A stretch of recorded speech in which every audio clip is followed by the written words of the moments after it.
We are back, and this is a live shot that we are just getting of a Trump event. He is not in Iowa, though. He is now in New Hampshire this morning.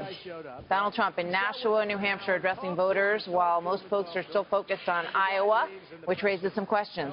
So David Yevson is the director of the Paul Simon Public Policy Institute at Southern Illinois University and a former political reporter for the Des Moines Register. You know him well. He is Mr. Iowa. David, good to see you this morning. Good to see you. Welcome. So what do you think about that? What does that indicate? Is Donald Trump sort of turning his back on Iowa at this point? Well, I think a lot of caucus-goers probably feel that way. I'm not sure it was a very wise move. I know he doesn't want to take, he's a front runner, or he thinks he is, and he doesn't want to take a lot of hits. But still, to duck the debate after he's done so well in the other ones seemed like a mistake. Yeah.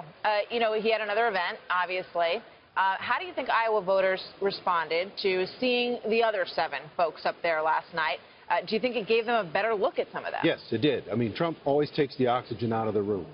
And this gave the other candidates a real chance to flower, to shine, to be heard. So it was good for them. We have heard, anecdotally, and we've heard from people who are out there polling voters in Iowa, that obviously, it's cliche to say at this point, they decide late. Yes. But it's actually true. I mean, we spoke with people last night. I'm kind of between this one and that one. So how does that impact it when, Donald Trump has hit the road and is already in New Hampshire?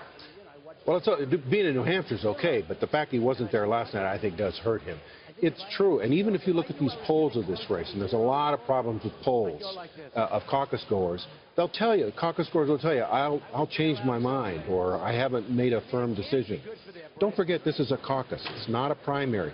People are meeting with their neighbors. What do? They talk politics. So if I think you know something about politics and I'm undecided, you can change my mind, and that dynamic is very real. And I think there's a lot of buzz and chatter going on right now about who people want to support. Yeah. There's almost always a sort of upside surprise when you look at the actual numbers that come out of Iowa. And you talk about how hard it is to poll here. So you've got Rubio in the mix. When you look at the top 3, you've got Cruz, Rubio, Trump.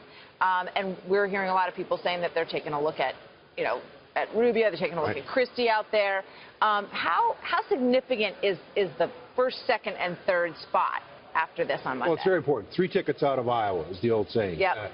In the history of the caucuses, the eventual nominee comes out of the top 3 finishers. Now, the exception to that was 2008 when John McCain finished 4th. So I'd say there's 4 tickets out of Iowa. First class, coach, standby, and baggage. Who do you think has those tickets at this point? I think Trump, Rubio, Cruz.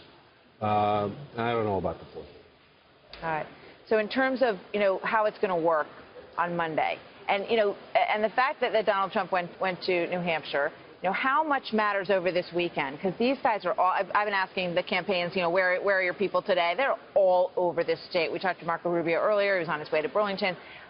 The hands-on personal appearances that these people are doing, will it make a difference for them? Well, sure. It creates an energy and all that. But I've actually had campaign staffers say the candidates can get in the way. Because their job now is to get voters out. They've ID'd their people. They need to get them out. But they've got to make room for the candidate. But it creates buzz, and so the more often they can be here, the better. Yeah. When you look at last night, and you look at the people that were standing up there, who stands out to you as somebody who may have done themselves some real good last night? Marco Rubio. There's no question in my mind about it. I mean, I think Marco Rubio draws, his strength of his candidacy is he's drawing from every one of these lanes, if you will. There's Tea Partiers. He's getting some religious conservatives, party establishment. He doesn't have to get them all. He just has to get a slice. But what about Cruz? Because, Cruz has been so strong in Iowa, and he's talked about the fact that he's made a major investment here. Camp Cruz, they've got thousands of people who are camped out, sleeping on air mattresses, working for him in this state.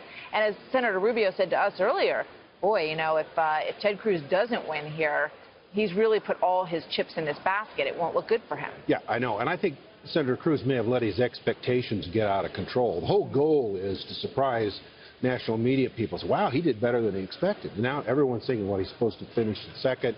If he doesn't, it could be bad. And he took a lot of hits in that debate. So he may have peaked just a little bit too soon. Very interesting. David Yevson, thank you so much. Good to be in Iowa with you. Nice to have you with us here on the set. Thank you, sir.